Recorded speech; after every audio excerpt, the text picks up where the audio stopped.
Ok, buongiorno a tutti, possiamo prendere posto, sta per cominciare il nostro culto e vorrei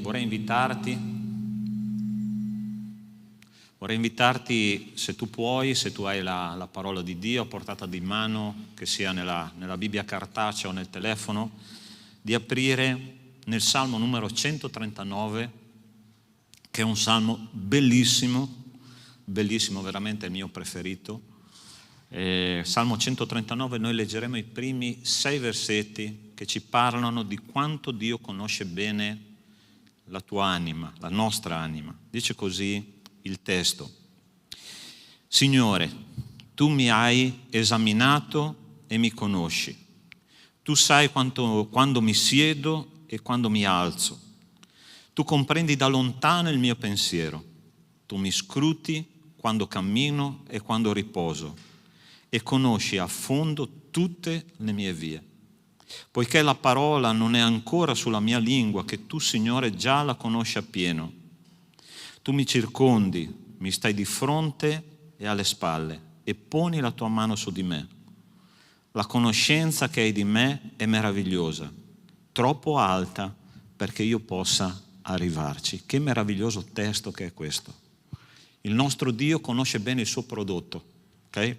Tu sei il prodotto dell'amore e della grazia di Dio. E Lui sa quando tu ti alzi, quando tu ti siedi, quando tu pensi, quando tu parli, quando tu hai bisogno di qualcosa. Lui dice: io so esattamente quello di cui hai bisogno. Ed è questo che noi dobbiamo realizzare nella nostra vita. Forse tu sei arrivato qua stamattina con delle aspettative, sicuramente con il desiderio che Dio risponda alle tue preghiere, e io vorrei sfidare chiunque qua questa mattina a dire: Signore, ho bisogno di questo, no? Ma il Signore è qua per dirti: io so di cosa tu hai bisogno e al tempo giusto io ti darò quello che tu stai chiedendo, secondo la mia volontà. Tu sei convinto che il nostro Dio è così? Amen? Possiamo alzarci in piedi con questa fiducia che il nostro Signore è qua in mezzo a noi, che il nostro Signore conosce molto bene le nostre esigenze, conosce molto bene le nostre difficoltà, le nostre fragilità, e tutto quello di cui abbiamo bisogno è nella sua agenda, è già scritto. E Lui dice: io provvederò al tempo giusto, sono qua perché tu sei un mio figlio. Amen? Possiamo pregare che Lui ci risponda, possiamo pregare che Lui veramente possa soddisfare quel bisogno profondo della nostra anima, che è quello di avere Lui come personale Salvatore e Signore, ma soprattutto come Signore. Amen? Chiudi i tuoi occhi e comincia a parlare con Dio.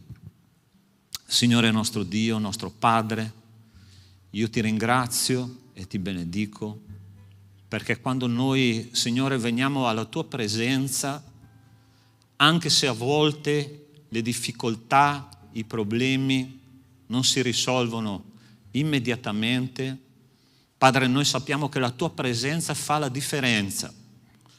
Fa la differenza, Signore, perché è come un figlio, un piccolo, che ha a fianco il suo papà, che lo prende per mano. Salmo 23 dice che se anche dovessi passare per la valle dell'ombra della morte, io non temerei nessun male, perché tu sei con me. Signore, guarda al cuore dei tuoi figli, guarda, Signore, alle nostre fragilità, guarda alle nostre necessità. E come dice il Salmo 37, versetto 4, che è un invito, un'esortazione ai tuoi figli, che dice così: metti il tuo diletto nel Signore ed Egli appagherà i desideri del tuo cuore.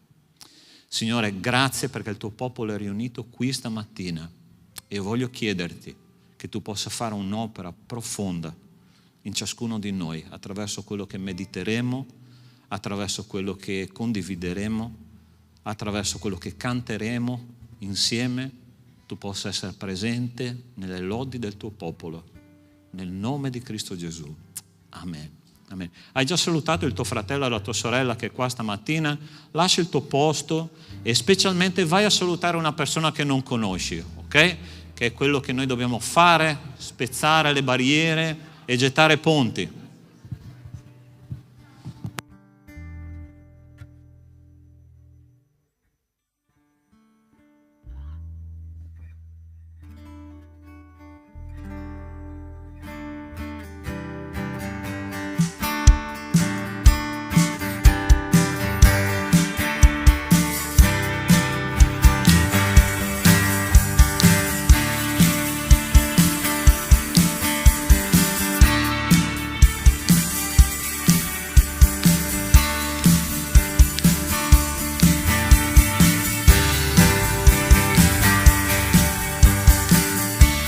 Cantiamo con gioia.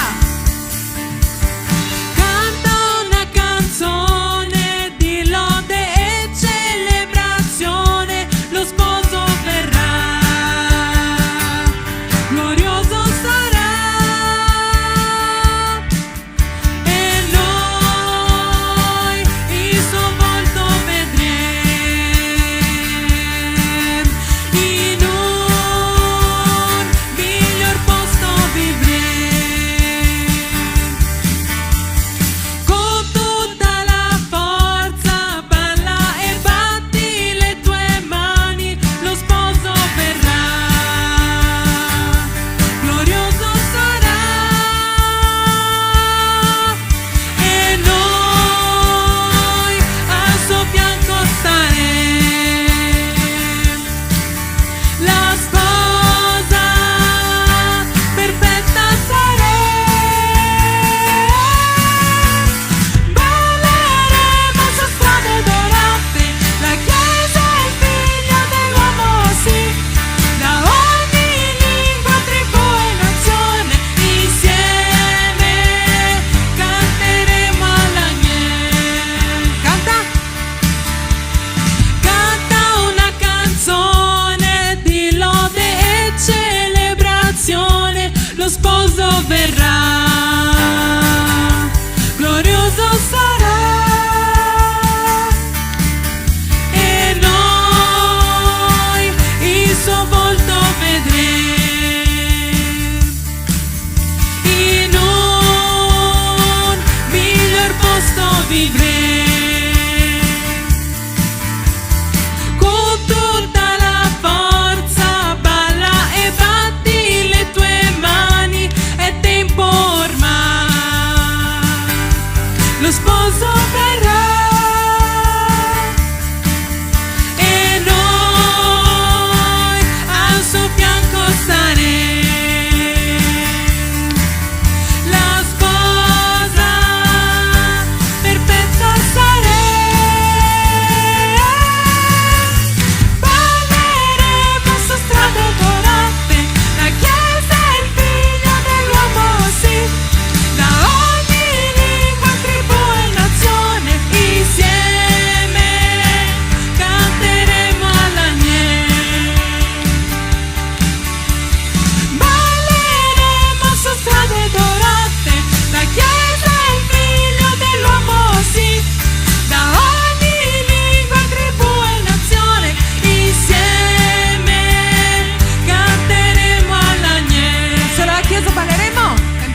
solo a Dio l'onore e la gloria, che noi possiamo continuare questa mattina a lodare, cantare che Lui è buono in ogni tempo e in ogni circostanza. Chi crede in questo può alzare la mano, amen? Chi crede in questo? Tu credi in questo? Continuiamo a cantare e lodare.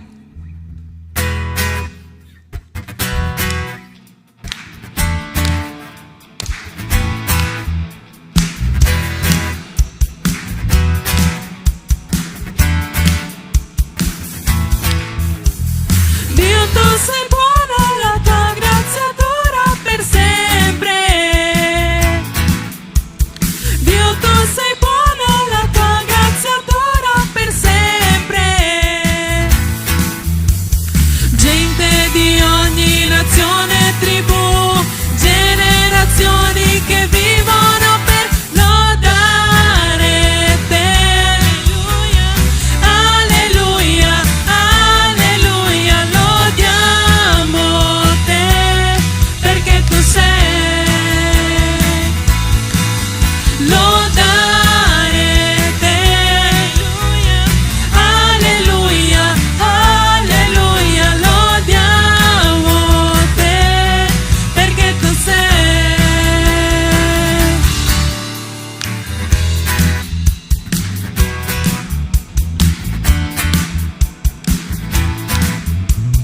Dio, tu sei buona, la tua grazia dura per sempre.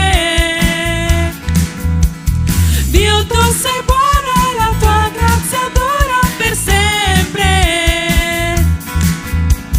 Gente di ogni nazione, tribù, generazioni che vivono per lodare te.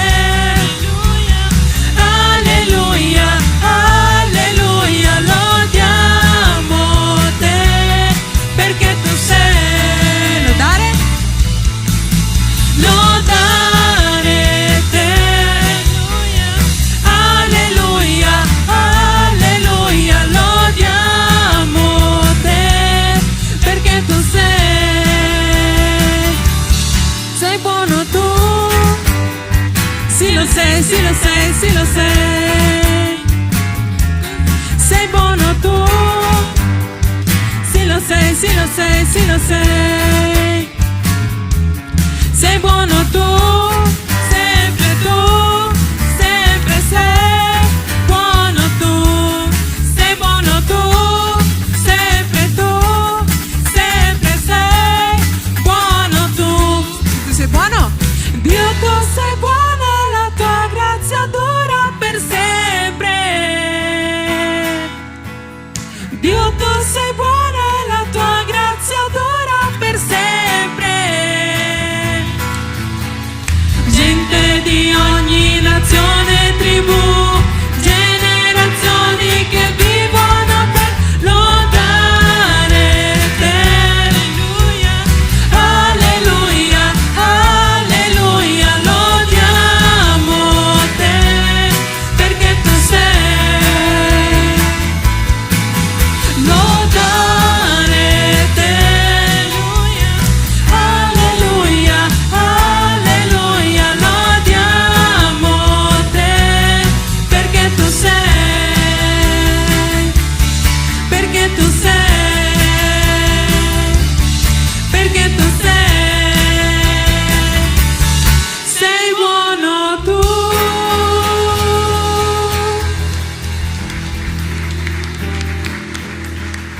Amen. Padre, ti ringraziamo per la tua bontà, ti ringraziamo perché tu sei un Dio buono nonostante tutto, Padre, nonostante i nostri sbagli.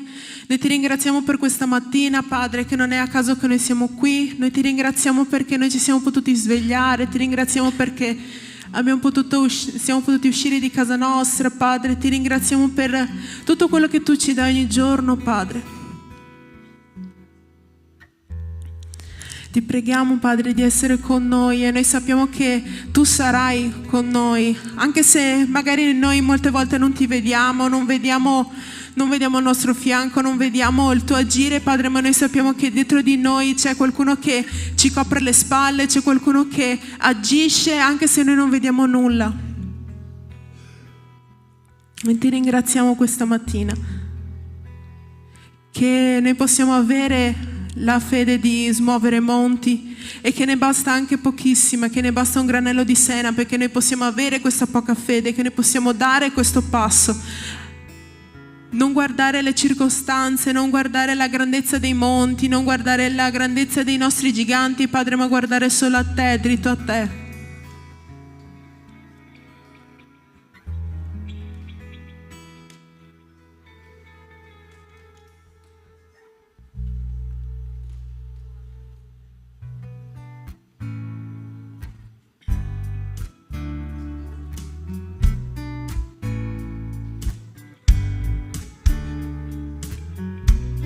Ho paura, non voglio arrendermi, di nulla sono degno di quello che hai per me. Con la tua forza, Dio, paura non avrò. So che il debole farà il vincitore. Dammi la fede di Daniele davanti ai leoni, la speranza che ho avuto nel deserto Mosè. Dammi un cuore come Davide, sei la mia difesa. Affronterò i giganti con fiducia in te. Dio piccolo pastore, tu hai fatto un re. La mia vita io consegno a te, Signore. E insieme a te, senza paura, vittorioso sono nel nome del Signore. Dammi la fede di Daniele davanti ai leoni, la speranza che ho avuto nel deserto Mosè. Dammi un cuore come Davide, sei la mia difesa. Affronterò i giganti con fiducia in te.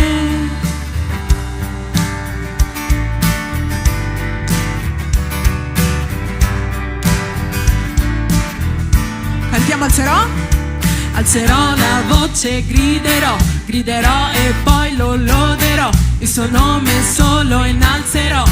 Gesù, Gesù, alzerò la voce, griderò e poi lo loderò, il suo nome solo innalzerò.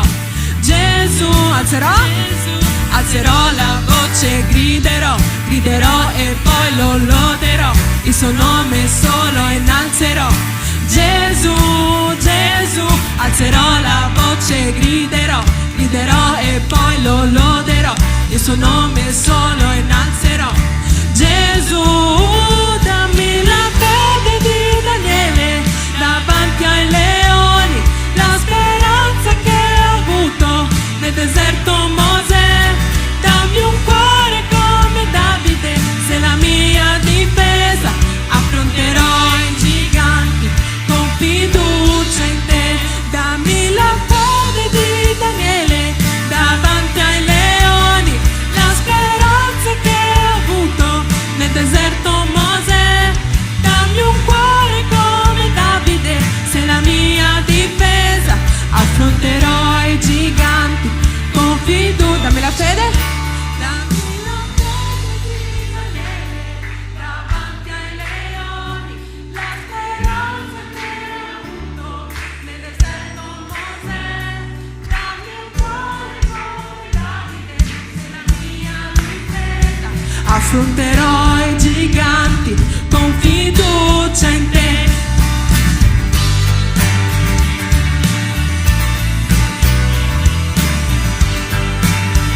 Andiamo solo la chiesa, alzerò la voce, griderò e poi lo loderò, il suo nome solo innalzerò.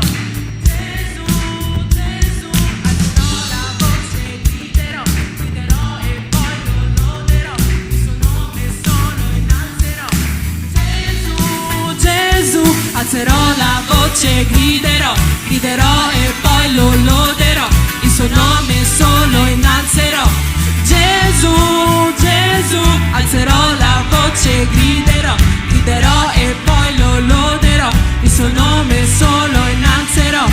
Gesù, dammi la fede di Daniele davanti ai leoni, la speranza che ho avuto nel deserto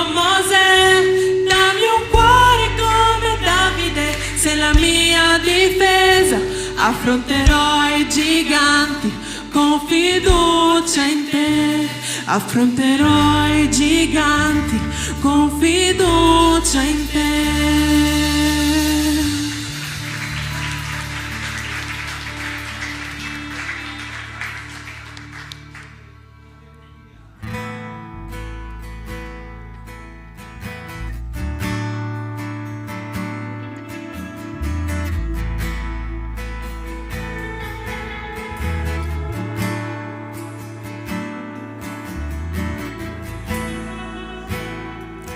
Tu vivi dentro me,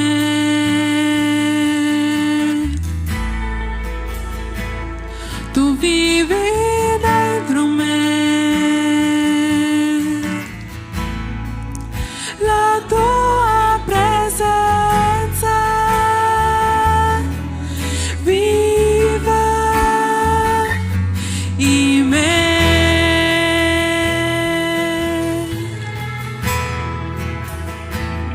Il mio pane,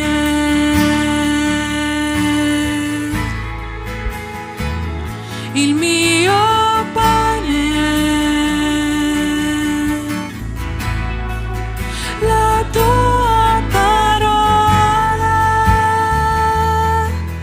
data a me.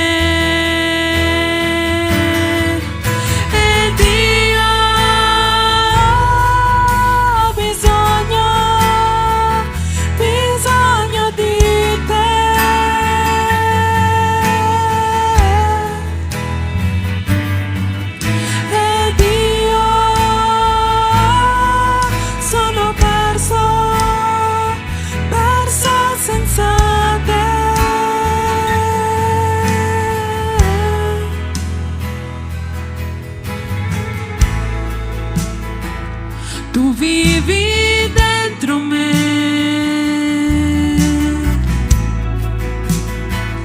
tu vivi dentro me, la tua presenza viva in me.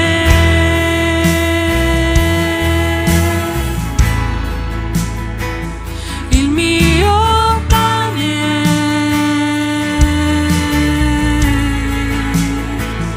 il mio pane,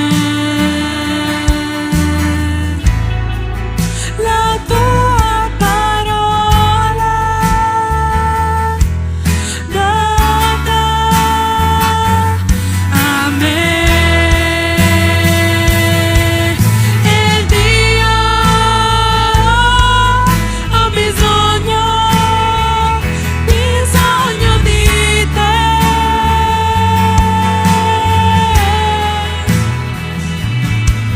Ed io sono perso senza te.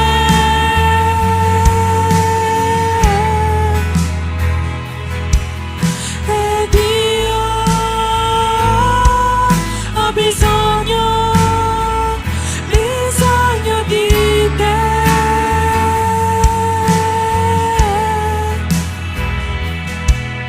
Ed io sono perso senza te.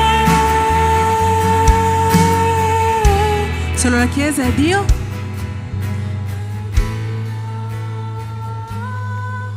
Ho bisogno di te. Siamo persi. Ed io sono perso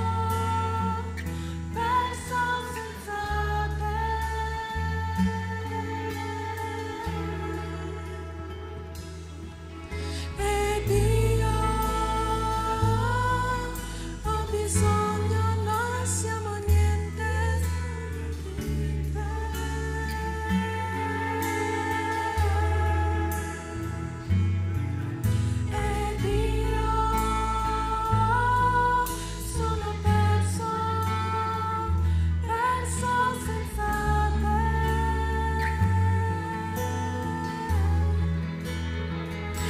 bisogno di te.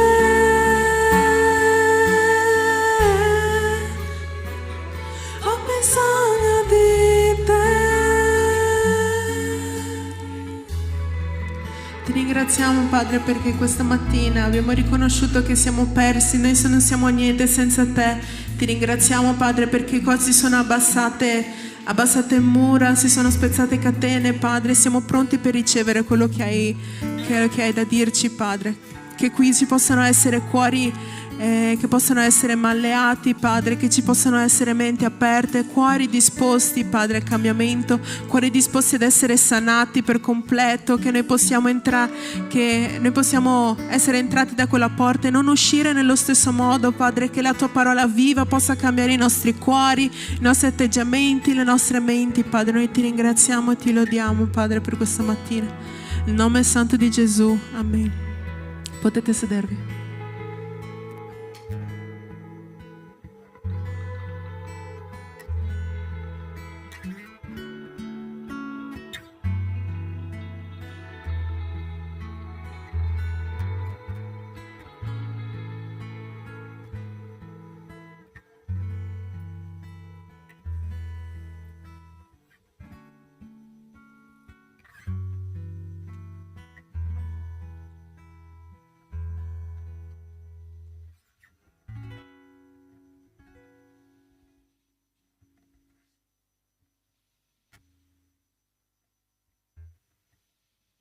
Sì.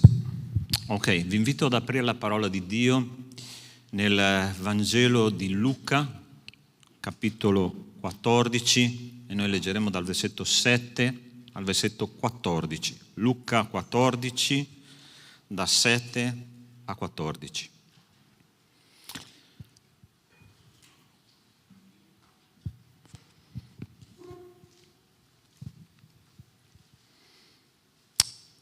Amen. Chi ha trovato può dire amen?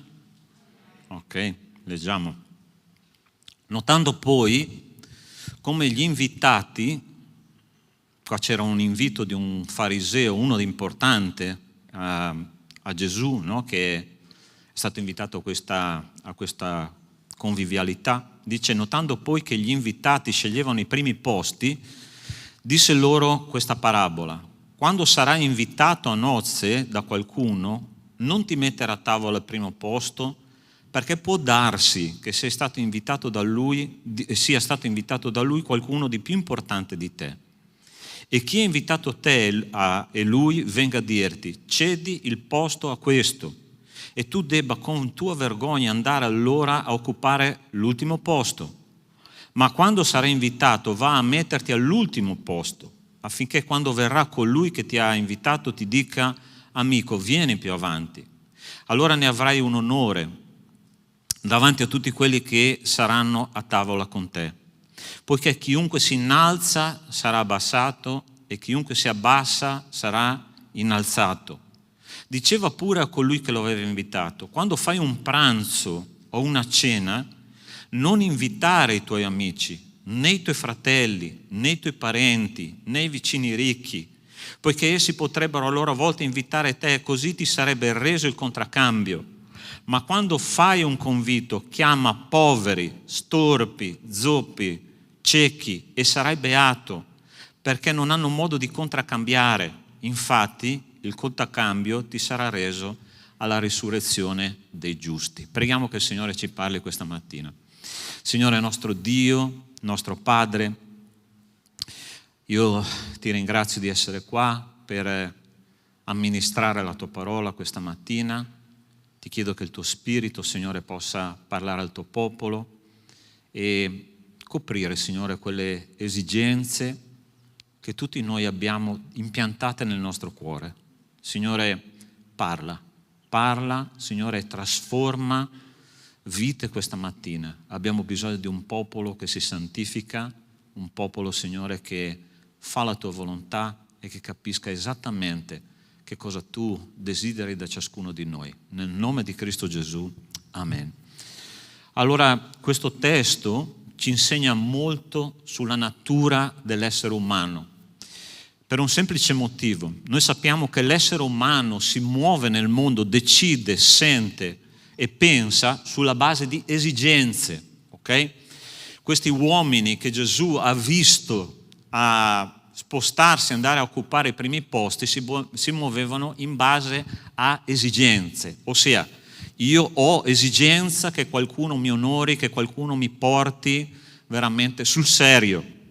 Ma è interessante che in questo momento, in questo testo, noi vediamo anche che quando noi invertiamo i valori delle esigenze che noi abbiamo, perché c'è una brutta notizia per me e per te, quando noi siamo caduti come razza umana nel peccato, noi abbiamo distorto le nostre esigenze interiori. Perciò non solo abbiamo distorto le nostre esigenze, ma anche il nostro modo di vivere e di pensare. E quindi quando noi o distorgiamo le nostre esigenze o andiamo a soddisfare le nostre esigenze in un posto che Dio non ha previsto per ciascuno di noi, allora questo non solo ci porta molto lontano da Dio, ma ci porta anche lontani dalla soddisfazione di quelle esigenze che Dio ha impiantato dentro di noi. Allora noi vediamo questo uomo o questi uomini in questo testo biblico, in questi invitati alla festa che si vanno a mettere ai primi posti, e questo ci dice una cosa molto interessante, che questi uomini avevano bisogno di essere onorati e glorificati. E la cosa interessante è che Dio non disprezza un uomo che ha bisogno di essere onorato, tant'è che in Romani capitolo 12, nella comunità, nella chiesa, quando Paolo fa l'elenco dei comportamenti che noi dobbiamo tenere all'interno di una comunità, dice: fate a gara per rendervi onore gli uni agli altri. Perciò rendere onore e rendere gloria a un fratello, una sorella che fa un buon lavoro nella chiesa è una cosa positiva, ma noi non dobbiamo andare a cercare quell'onore e quella gloria. Allora sta attento. C'è un testo biblico che ci dice che tutti abbiamo peccato e siamo privi della gloria di Dio. Il peccato originale purtroppo ha tolto quell'onore e quella gloria per cui, Signore, noi eravamo stati creati nel giardino dell'Eden, e ovviamente l'animo umano è sempre alla ricerca di questo onore e questa gloria, dell'applauso che tante volte purtroppo noi andiamo a cercare negli uomini. Ma è importante capire la differenza dell'applauso che viene dal cielo e l'applauso che viene dagli esseri umani, perché l'applauso degli esseri umani è come quell'applauso che hanno fatto a Gesù quando lui entrava in Gerusalemme, che lo hanno acclamato come il Messia, e 2 giorni dopo quegli stessi uomini che lo hanno acclamato lo hanno crocifisso. Questo è il senso di andare a cercare gloria nel posto giusto. Ma io vorrei darvi una definizione di gloria. La gloria di Dio nell'Antico Testamento è segnata, è identificata con una parola che è la parola Shekinah. La parola Shekinah è una parola molto interessante che non è neanche una parola ebraica, è una parola che ha un'origine mesopotamica, che gli ebrei hanno cominciato a usare in un periodo in cui la gloria di Dio si era insediata nel Tempio oppure nel tabernacolo nell'Antico Testamento. Nel tabernacolo, quando Mosè ha terminato di costruire il tabernacolo, la Shekinah, la gloria di Dio, è scesa nel tabernacolo e per 40 anni ha guidato il popolo di Israele. Di notte questa Shekinah, questa gloria di Dio era come un fuoco che teneva caldo il popolo, e di giorno era come una nuvola che li proteggeva dal sole che picchiava nel deserto. Questa è l'identità della gloria di Dio. E nel Tempio di Salomone, la cosa interessante è che quando Salomone ha finito di costruire il Tempio, la parola di Dio ci dice che la Shekinah, la gloria di Dio, è scesa nel Tempio e neanche i sacerdoti riuscivano a stare alla presenza del Signore, alla presenza di quella gloria. Perché? Perché la gloria di Dio è qualcosa di talmente potente, di talmente forte, che grandi uomini di Dio, cercando di stare alla presenza di Dio, non sono riusciti a stare alla presenza di Dio. Ricordo Mosè, quando Dio gli ha detto: Mosè, tu non puoi vedere la mia gloria, non puoi vedere il mio volto, perché se tu vedi il mio volto tu muori. Daniele, che era un uomo santo, molto amato in cielo, quando è stato alla presenza di Dio, ha visto una parte della gloria di Dio. La parola di Dio dice che lui si è appoggiato sulle ginocchia, appoggiato sulle mani e camminato a 4 zampe per un periodo. Perché? Perché la gloria di Dio era talmente potente che lui non riusciva a stare alla gloria di Dio. alla presenza della gloria di Dio, ma è interessante che l'uomo cerca la gloria di Dio, perché ha una reminiscenza di quando noi siamo caduti, di quando noi siamo usciti dal giardino dell'Eden. Fratelli, noi non dobbiamo dimenticare che noi siamo stati fatti immagine e somiglianza di Dio, e la gloria a cui eravamo destinati è stata persa lungo il percorso. Ma c'è una buona notizia per me e per te. C'è una buona notizia per me e per te. Perché Dio ha scelto di fare scendere la sua gloria dentro di noi. E la cosa importante che noi dobbiamo capire è che noi siamo il Tempio dello Spirito Santo. Se tu sei in cerca di gloria, tu sei in cerca di Dio, della presenza di Dio, e Dio è qua per dirti stamattina: io sono qua perché tu possa recuperare la mia gloria. Gesù ha detto ai suoi discepoli in Giovanni capitolo 17 nella preghiera sacerdotale: io ho dato a loro la tua gloria, la gloria che tu stesso hai dato a me. Chi è che è in cerca di gloria qua? Alzi la mano. Allora, sai, ti posso dire una cosa: questa parola Shekinah significa una cosa, anzi due cose molto interessanti nella lingua originale. Significa presenza di Dio e abitazione o casa di Dio. Adesso tu cominci a capire perché Gesù ha detto: io vado a prepararvi un luogo. Se tu stai cercando una casa con la presenza di Dio, stai cercando la gloria di Dio, e Gesù è qua per dirti stamattina: sono qua per darti una casa, sono qua per darti la mia presenza. E fratelli, fratelli e sorelle, vi posso dire una cosa, adesso devi usare sempre il politically correct, no? Devi sempre dire fratelli e sorelle, perché se dici fratelli sei maschilista, se dici sorelle sei femminista, Fratelli e sorelle, ok? Chiesa di Dio.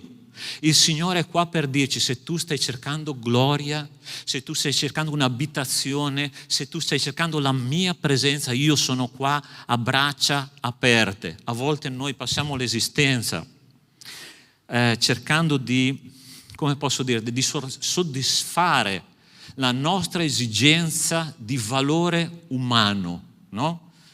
Facciamo corsi sull'autostima. A volte nelle chiese, fratelli, questo è umanesimo all'ennesima potenza inserita nella comunità. Ed è interessante un testo biblico che il Signore sempre mi dà quando io penso che noi dobbiamo autostimarci. Ascoltami bene. Quando Lui dice: ama il prossimo tuo come te stesso, e la logica umana è sempre quella, ok? Sta attento a cosa ti dico adesso. Ama il prossimo tuo come te stesso. E la logica umana dice: ma se io non amo me stesso, come faccio a amare gli altri? È automatico, sì o no? Hai mai fatto questo ragionamento o solo io l'ho fatto?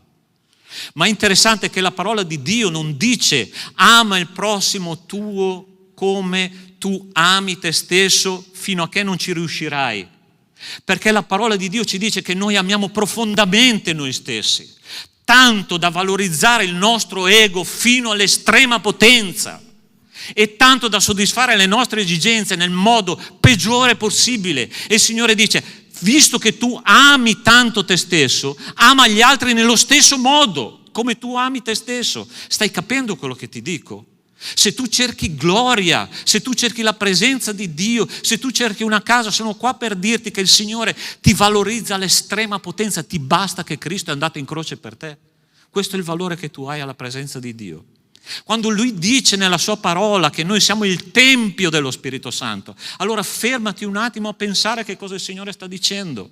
Quando Dio pensa al Tempio, io penso, nella parola di Dio, al Tempio di Salomone. Il Tempio di Salomone era la struttura più preziosa che c'era nell'antichità. Il Tempio di Salomone non era costruito con materiale di risulta. Il Tempio di Salomone era costruito con marmo prezioso, con oro, con argento, con pietre preziose, con le cose più preziose che c'erano sulla terra. E quando noi pensiamo a cosa siamo noi per Dio, dobbiamo pensare al Tempio di Salomone, a quello che noi abbiamo dentro, e Dio ha scelto di venire a abitare dentro di noi. Fratelli, questo è trovare la gloria di Dio, trovare la sua presenza e trovare una casa. Dio ha trovato una casa nel cuore dell'uomo. Il tuo cuore è pronto per accogliere la presenza di Dio? Il tuo cuore è pronto per ricevere la gloria di Dio. Pastore, io sono cristiano, credente, da una vita intera. Tu pensi che far parte dell'elenco dei membri di una chiesa significhi aver trovato o ritrovato la gloria di Dio? Non significa niente.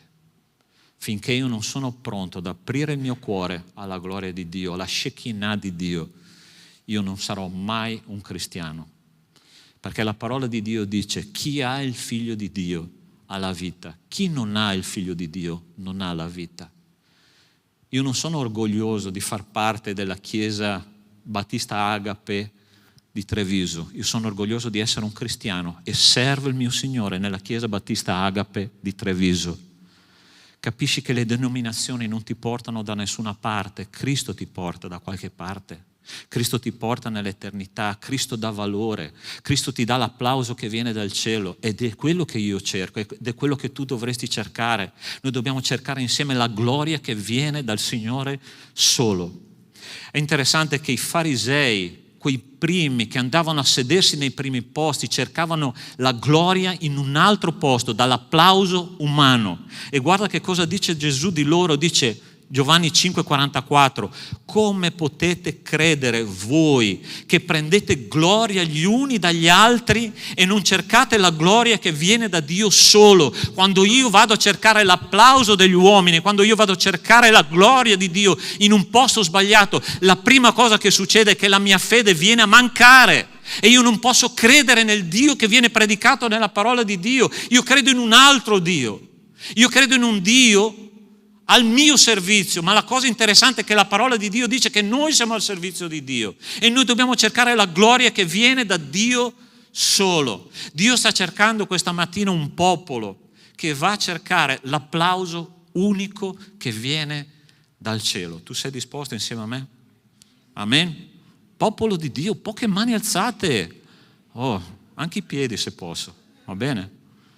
È così che bisogna fare, fratelli.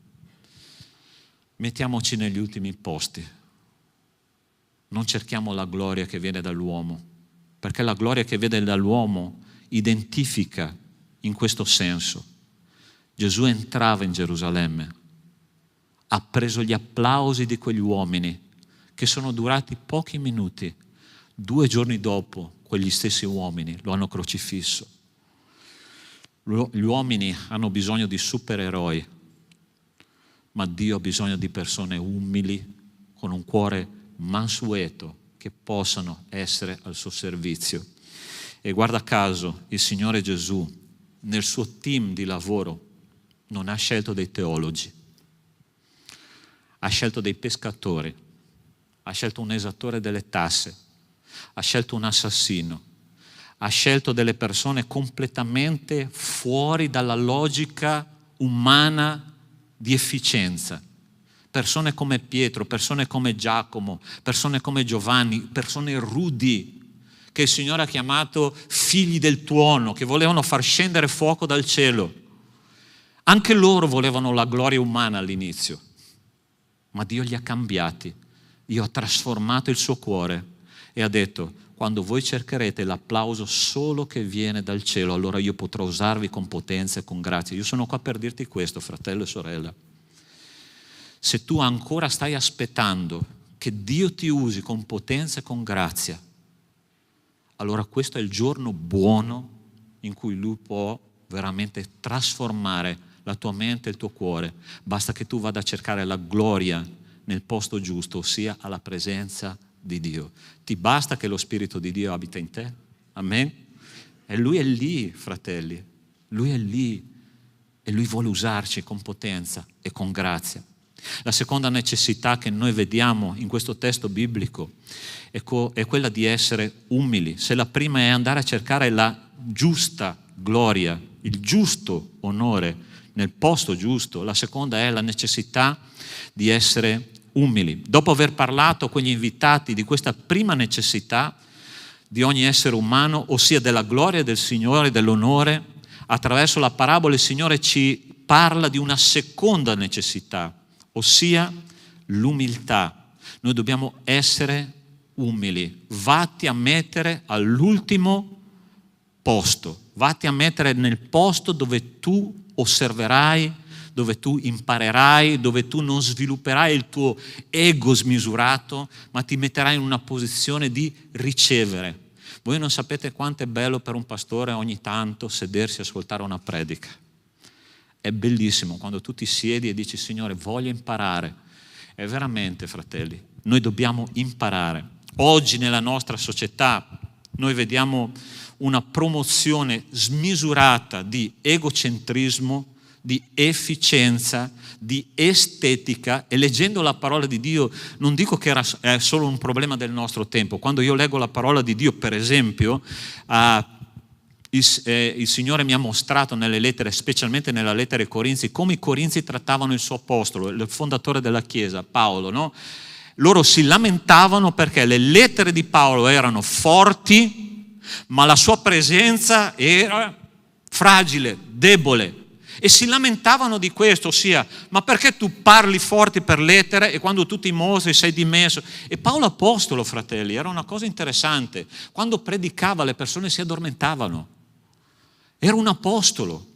Lui arriva in un posto, a un certo punto un giovane, dopo che lui predicava, cade dalla finestra e muore.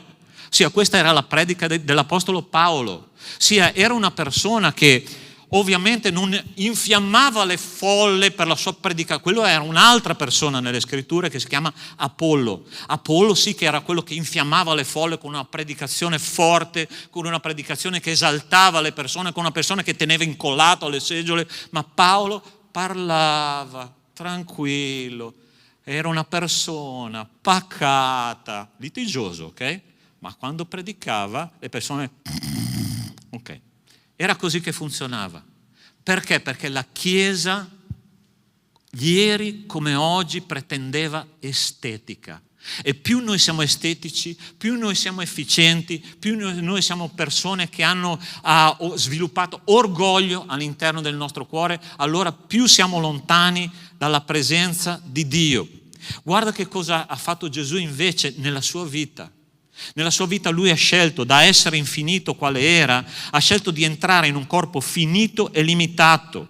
Si è liberato della sua corona d'oro che aveva nell'eternità per essere coronato di spine.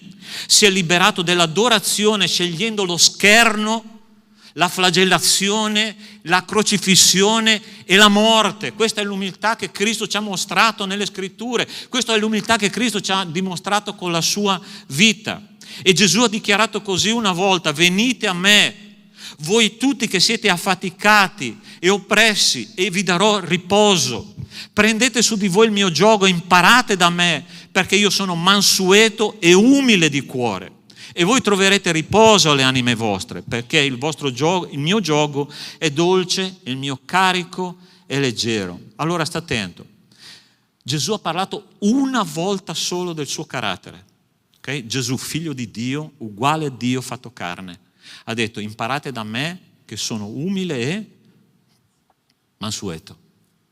Dio fatto carne, umile e mansueto. E Gesù ha dichiarato più volte: io non posso fare niente se non quello che vedo fare dal Padre mio. Gesù, figlio di Dio, diceva: ogni giorno io ho bisogno di sentire la voce del Padre per decidere. Ho bisogno di sentire la voce del Padre per sentire quello che Lui sente. Ho bisogno di sentire la voce di Dio per fare le cose di ogni giorno. Fratelli, a volte noi contiamo sulle nostre capacità, sulla nostra intelligenza, sulle nostre risorse, su quello che io imparo, sulla nostra esperienza. E Dio dice: ascolta quello che io ti dico, perché è la voce del pastore. Il pastore sono io, non sei tu il pastore della tua vita. E fratelli, è molto difficile. Questi tre verbi che Dio usa, che Gesù usa, dice: venite, coprite la distanza a voi, poi prendete su di voi il mio giogo e imparate da me che sono umile e mansueto di cuore. Sapete perché Gesù fa questo esempio dei buoi su cui noi sul nostro collo dobbiamo mettere il giogo? Tu sai che cosa succedeva nell'antichità? Ed è una cosa interessante che qualche settimana fa siamo andati in vacanza, ho conosciuto un contadino che mi ha detto: pastore, veramente noi facciamo così. Pensavo fosse una cosa che si faceva nell'antichità, ma si fa ancora, ok? Un contadino che ho conosciuto in una comunità dove sono andato a predicare, e lui mi diceva: oggi come allora noi mettiamo insieme per arare un bue vecchio e un bue giovane. Tu sai perché nell'antichità si faceva così e anche oggi si fa così? È molto interessante perché il bue giovane ha energia per arare, ma il bue vecchio sa esattamente dove andare. Ok? Allora sta attento, nell'antichità, nelle zone rurali ebraiche, la maggior parte delle coltivazioni erano collinari, okay? Cioè si coltivava sopra una collina. Che cosa avrebbe fatto il bue giovane da solo? Molta energia, sarebbe cercato di salire direttamente alla cima della collina, ok? Ma arrivato là, stai capendo? Ma il bue anziano, che sapeva esattamente, dopo tanti anni di pratica, sapeva esattamente che cosa fare, avrebbe cominciato a arare a spirale lungo tutto il percorso della collina, piano piano avrebbe fatto una dolce salita per arrivare fino alla cima, e poi arrivato in cima avrebbe arato tutta la collina e ancora restavano energie. Ma il bue giovane doveva seguire il bue vecchio, perché il bue vecchio sapeva dove andare. È un'immagine fantastica di che cosa è la nostra vita cristiana. Cristo sa dove andare, Cristo sa che cosa fare. Noi vogliamo andare verso la cima. Signore, ho bisogno di pane oggi, adesso, in questo momento. Quante volte noi abbiamo detto questo? Signore, se tu non provvedi per questa cosa adesso, io sono fritto. Ti ricordi che cosa Dio aveva promesso ad Abramo? Abramo, tu sarai padre di molte nazioni. E questo gliel'ha detto a 75 anni, ok? Non era più un giovanotto. Sua moglie era sterile e più passava il tempo, più la promessa di Dio non si realizzava.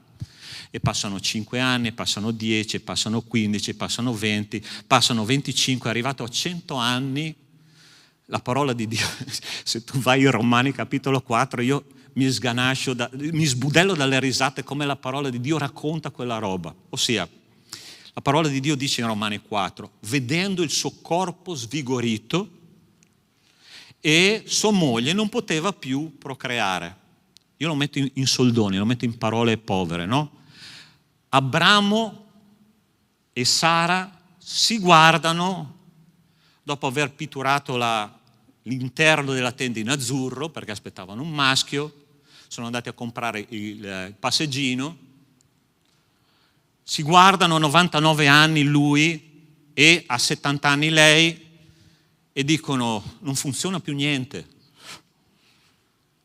Non funziona, il corpo è svigorito e lei non può più procreare. Ossia, caro mio marito, qua bisogna fare qualcosa perché il Signore ci ha dimenticati. Ma Dio al 100° anno fa una cosa straordinaria. Quando non c'erano più risorse umane, quando non potevano contare più su quello che loro potevano fare, che cosa Dio fa? Adesso è il momento giusto. Adesso è il momento in cui io posso realizzare la mia promessa. Sai perché? Perché Abramo ha imparato a essere umile. Abramo ha imparato a sapere che Dio è che fa l'opera. È Dio che può fare quello che ha promesso. Fratelli, posso darvi un consiglio che risulta da una mia esperienza personale: mai mettere la mano nell'opera di Dio quando Dio ancora non è intervenuto. Se tu hai delle promesse da parte di Dio, non contare sulle tue forze, conta solo su quello che Dio ti ha promesso. Nel tempo giusto la promessa arriva, perché è così che noi dobbiamo imparare a essere umili. E l'umiltà è una necessità umana. Hai capito la parola di Dio? Stai capendo quello che ti dico? Ed è interessante che Gesù dice così: questa è la promessa per tutte le persone che hanno deciso di essere umili. Dice: poiché chiunque si innalza sarà abbassato e chi si abbassa sarà innalzato. Funziona al contrario di come funziona nel mondo. Fratelli, più noi ci abbassiamo, più noi ci mettiamo in ultima fila, più noi ci mettiamo in uno spirito di apprendimento, il Signore prima o poi ci innalza, è Lui che ci innalza. Non siamo noi che ci dobbiamo innalzare, come quelle persone che si mettevano in prima fila, ma tu prova a immaginare, io so. Sai che cosa farà il Signore quando tu dirai io so? Ti prenderà, ti metterà in ultima fila e ti dirà adesso stai lì, impara. Che vergogna, gente. Ma quando tu ti metti in ultima fila e ti metti in ascolto del Signore, quando le tue energie, quando le tue capacità, quando le tue speranze umane sono finite, il Signore dice adesso tu sei pronto per essere davanti, adesso tu sei pronto per guidare qualcuno alla presenza di Dio, adesso tu sei pronto per essere padre di molte nazioni, come ha detto ad Abramo. Tu sei pronto umile per essere guidato da Dio. Seconda necessità, la prima necessità che noi abbiamo è la necessità di gloria. La seconda necessità è la necessità di essere umili. E la terza necessità che troviamo in questo testo, che è una necessità importantissima, è la necessità di dare. Noi abbiamo una necessità profonda di dare senza ricevere. Quando fai un pranzo, dice così, o una cena, non invitare i tuoi amici, né i tuoi fratelli, né i tuoi parenti, né i vicini ricchi, poiché essi potrebbero a loro volta invitare te e così ti sarebbe reso il contraccambio.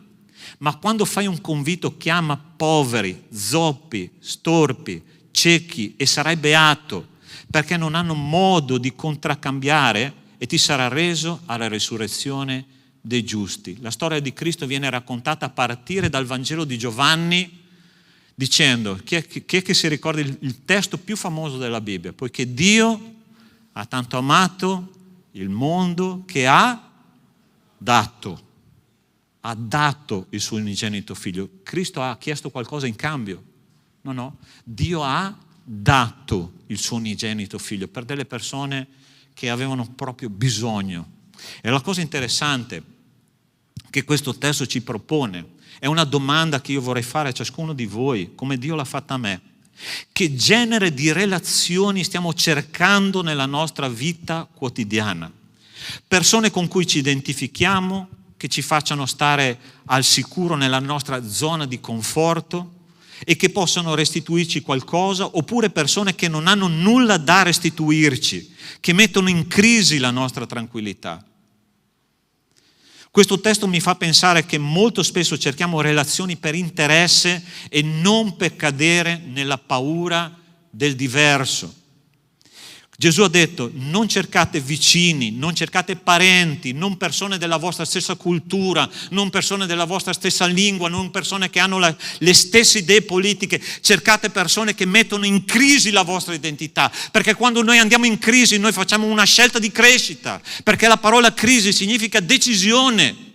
Fratelli, noi a volte ci circondiamo di muri di protezione che proteggono il nostro ego. Quando noi entriamo in una comunità, quando noi viviamo una comunità, io sto leggendo un libro sconvolgente e questi birichini qua che me l'hanno regalato mi stanno mettendo in crisi. Questi due fratelli qua, Giuliano e Giovanni, mi hanno regalato un libro che si chiama Comunità Attraente. È sconvolgente quel libro, è un libro di due pastori che stanno facendo una esperienza di una crescita di chiesa straordinaria là negli Stati Uniti. Perché?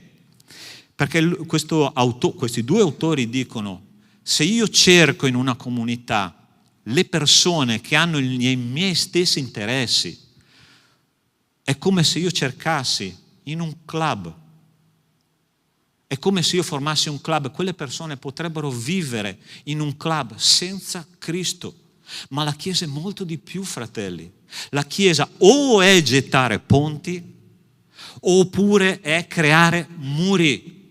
O è gettare ponti o costruire muri. Io devo cercare le persone diverse da me. Tu pensi che Gesù non sia stato provocatorio quando ha detto questo? Ai farisei cercate storpi, cercate ciechi, cercate persone ammalate e invitateli in modo che loro non possano restituirvi niente di quello che voi fate per loro.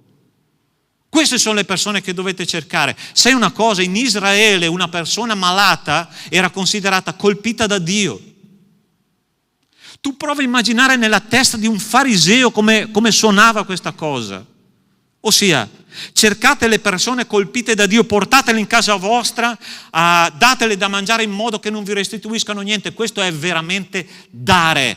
Dare significa non richiedere niente in contraccambio. Questo è veramente dare. E l'Apostolo Paolo dice c'è più gioia nel dare che nel ricevere. È ovvio che c'è gioia nel ricevere, ma c'è più gioia nel dare. E questa è un'esigenza profonda dell'essere umano. Allora sta attento. Io voglio citare 2 nomi che sono Lonnie Frisbee e Chuck Smith. Chi è che conosce queste 2 persone? Voi 2 siete secchioni, per carità, no? State zitti, ok? Chi è che conosce questi 2 nomi? Lonnie Frisbee e Chuck Smith. Allora, sono 2 persone che si sono incontrate nel 1968, ok? 2 persone completamente diverse l'una dall'altra. Uno era un pastore di una piccolissima comunità con 25 membri negli Stati Uniti, che si chiamava Calvary Chapel, ok? E Lonnie Frisbee invece era un predicatore hippie, ex tossicodipendente, e quando queste 2 persone si sono conosciute, si sono trovate, hanno fatto una rivoluzione, anzi una Jesus Revolution, una rivoluzione di Gesù. Tu provi a immaginare un predicatore classico statunitense, di quelli con giacca e cravatta, no? Che dicono che se tu non metti giacca e cravatta vai all'inferno. È un predicatore hippie che stava predicando in mezzo ai figli dei fiori e stava conquistando centinaia e migliaia di persone. Queste 2 persone si sono incontrate. Questo predicatore americano ha invitato questo predicatore hippie all'interno della comunità. Dopo qualche anno hanno conquistato talmente tanti ragazzi giovani che cercavano Dio attraverso l'esperienza delle droghe, che questa chiesa è diventata una chiesa di 35.000 membri. 35.000 membri. E hanno aperto in quell'epoca più di 1.000 chiese in tutti gli Stati Uniti, ed è diventata una denominazione che oggi si chiama Calvary Chapel. Ok? Perché? Perché un pastore ha avuto la lucidità di accogliere una persona che nessun altro in quelle chiese di quell'epoca avrebbe accolto. Ha invitato una persona completamente diversa da lui, ma lui ha avuto la visione che Dio poteva fare un miracolo attraverso quell'incontro, e Dio ha fatto un miracolo. Allora ascoltami, se tu sei in cerca di gloria, se tu sei in cerca di umiltà e se tu sei in cerca di dare, l'occasione c'è. Dio te la sta dando questa mattina. Dio è qua per dirti: lascia che io ti accompagni in questo percorso. Tu vuoi vedere veramente il Signore fare un miracolo? Tu vuoi veramente vedere una chiesa che cresce? Tu vuoi veramente vedere persone salvate per la gloria di Dio? Servire nella comunità? Fratelli, il sogno di ogni pastore serio davanti a Dio è di vedere una chiesa piena, ma non piena perché gonfia, piena di persone che cercano il Signore. E l'occasione c'è stamattina, ma io devo fare delle scelte nella mia vita. Io devo fare delle scelte che cambiano principalmente me. Io non posso cambiare gli altri, ma devono cambiare me stesso. E Dio è qua per dirti: io voglio un popolo così, io voglio dei cuori così, disposti a fare la mia opera. E io in questo momento io vorrei pregare per te e insieme a te, ok? Noi dobbiamo spezzare delle barriere, noi dobbiamo gettare dei ponti, noi dobbiamo allargare il nostro cuore. Sarebbe interessante questa settimana che tu invitassi la persona più antipatica della Chiesa a un pranzo da te, che è quel che tu consideri antipatica. Sono sicuro che tanti mi inviteranno questa settimana.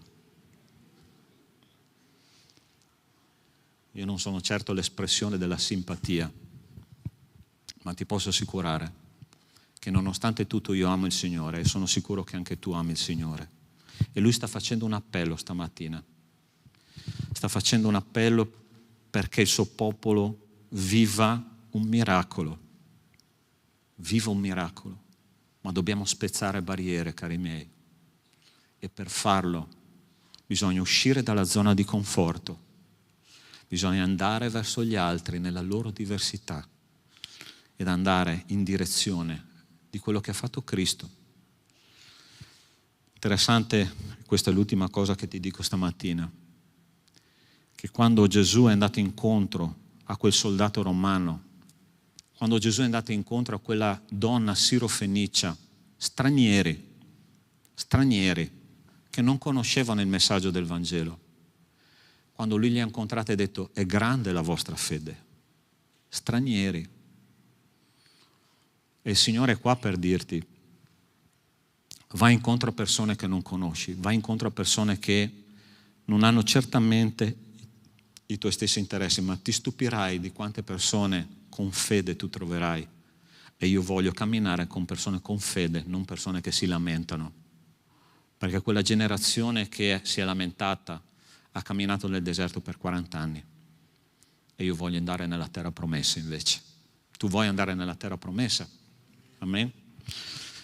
Allora chiudi i tuoi occhi in questo momento. Spezzare barriere non è semplice. Costruire ponti non è semplice. Ma la Chiesa è questo. Prova a pensare che cosa ha fatto Gesù. Ha spezzato la barriera dell'eternità ed è sceso qua sulla terra per diventare un uomo in un corpo limitato che ha sofferto, è stato crocifisso, è morto come tutti gli altri uomini, perché Gesù ha gettato un ponte verso di noi. Questo è il messaggio del Vangelo. E noi dobbiamo stare insieme a persone che forse non ci gradiscono neanche. Tu pensi che Gesù ci ha amato senza sacrificio? Gesù ci ha amato con sacrificio. Lui ha vissuto la croce per dimostrarci il suo amore. Ma noi rifiutiamo la croce tante volte. Perché? Perché la croce è sofferenza, la croce è dolore, la croce è solitudine. Ma noi dobbiamo amare, perché questo ci ha insegnato Cristo. Non amare solo le persone che ti restituiscono qualcosa. Ama le persone che non possono darti niente. Questo è l'amore cristiano. Signore nostro Dio, nostro Padre, è una sfida grandissima, grandissima, perché a noi piace la nostra zona di conforto. A noi piace stare tra persone che ci capiscono e che hanno le nostre stesse difficoltà. Ma gettare ponti è dolore. Andare verso il diverso è dolore. Signore, è la tua Chiesa. È la tua Chiesa, Signore. Io ti chiedo di cercare e di trovare persone disposte a portare la propria croce, persone disposte a lasciare qualcosa per costruire qualcosa di molto più sublime per la gloria di Dio. Signore, metto nelle tue mani il cuore dei miei fratelli e delle mie sorelle. La tua parola è stata molto chiara stamattina. Ma ti prego, Signore, che questa parola non possa essere più portata via, che diventi, Signore, una radice nella mente e nel cuore di chiunque ha ascoltato e porti frutto per la tua gloria. Ti ringrazio, Signore, della tua Chiesa in ascolto. Benedici, Signore, i tuoi figli che hanno deciso di obbedirti. Nel nome di Cristo Gesù. Amen. Amen. Sei pronto per adorare ancora il Signore?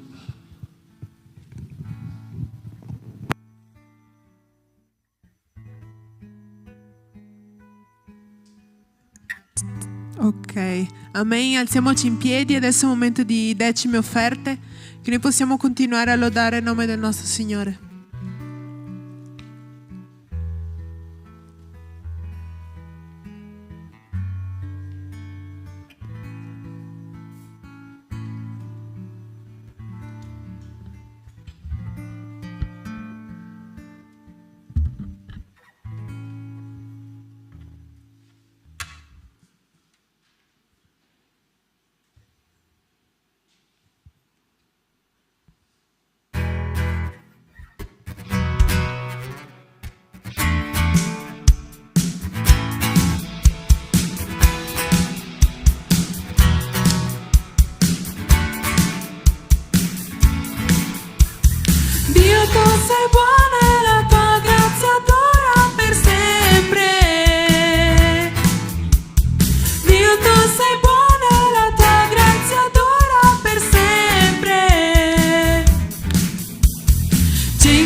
Padre, ti ringraziamo per queste decime e queste offerte che sono state date. Padre, ti ringraziamo perché sappiamo che tu sarai sempre con noi. Padre, ti ringraziamo per i tuoi insegnamenti e che noi possiamo prenderli sotto braccio, Padre, tenerli sempre con noi, tenerli sempre nelle nostre menti affinché possano essere parola viva durante questa settimana e di più. Nel nome santo di Gesù, amen. Potete sedervi.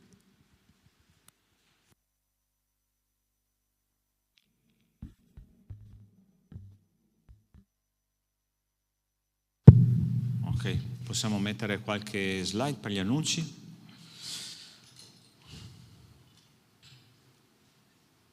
Questo no, io non so niente. Chi è che ha una parola qua?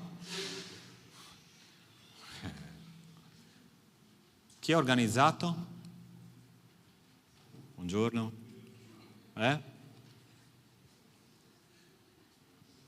I Presidente, batte imi, cioè io non riuscivo a leggere la S, roba da matto. Ma vedete, ho bisogno di andare in pensione. Ok. Battesimi, è ovvio, battesimi. Allora, il giorno 6 di luglio, ok? 6 di luglio è presso Covolo di Pederobba, in quel posto dove di solito andiamo a fare i battesimi, e ci saranno i nostri battesimi dell'anno 2025. Già abbiamo fatto 2 battesimi, qualche giorno fa abbiamo il privilegio di avere qua i nostri neobattezzati. Potete alzarvi in piedi, che così la Chiesa vi conosce, ok? Loro torneranno in Brasile, ma sono frutto della nostra comunità, grazie Amanda e al SEO, ok? E noi avremo degli altri battesimi il giorno 6 di luglio, ci saranno delle testimonianze molto forti, ve lo posso assicurare, e quindi sarà importante che veniate. Subito dopo il culto noi partiremo per Covolo di Pederobba e là passeremo tutto il pomeriggio, quindi ci sarà pranzo al sacco, portatevi qualcosa per voi, anche per condividere insieme ai fratelli, ok? Questo sarà un bellissimo giorno di festa per la gloria di Dio, ok? Andiamo avanti. Ok, Summer Picnic, 12 luglio, lago di Mis. Tutti siete invitati, ok? Portatevi anche qua pranzo al sacco, passeremo insieme una giornata bellissima per la gloria e onore del nostro Dio. Avanti. Incontro giovani coppie il giorno 6 e il giorno 7, il giorno 6 sera qua alle ore 20. 20 e 15, 20 e 15, è stato cambiato l'orario, ok? 20 e 15, perciò giovani coppie siete tutti invitate per condividere questo tempo insieme di meditazione della parola di Dio. Avanti. Questo Luigi, non lo so cosa sia. Questo veramente non so cosa sia. No, qualcuno che venga qua per favore a dare questo annuncio. Dai, Samuel, su.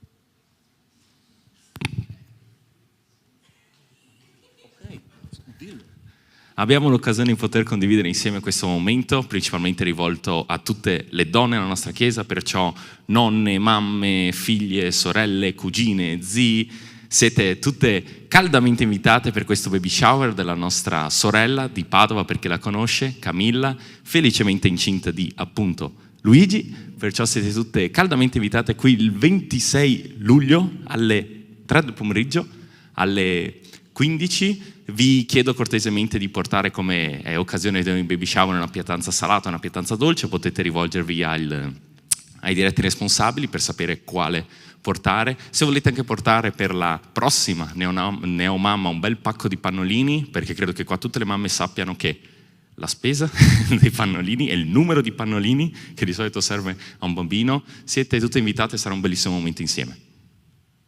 Hai visto che eri più bravo di me?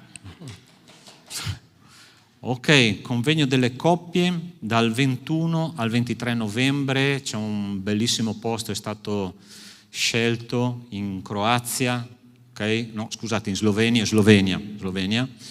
e se tu ti vuoi iscrivere devi parlare col pastore Caio, e anche lì ci sarà un predicatore che viene da una chiesa, se non sbaglio pentecostale, ok? Ma molto equilibrato, molto buono come predicatore, che predica proprio sulle famiglie, e sarà una bella occasione di meditare sulla parola di Dio in quest'area, ok? 21-23 novembre, è finito? Io, gente, datemi un microfono per predicare, ma per fare annunci. Sapete che ho visto una cosa molto interessante a Belluno, stanno facendo il TG annunci. Io propongo di fare questo, ok? Per sollievo dei pastori, ok.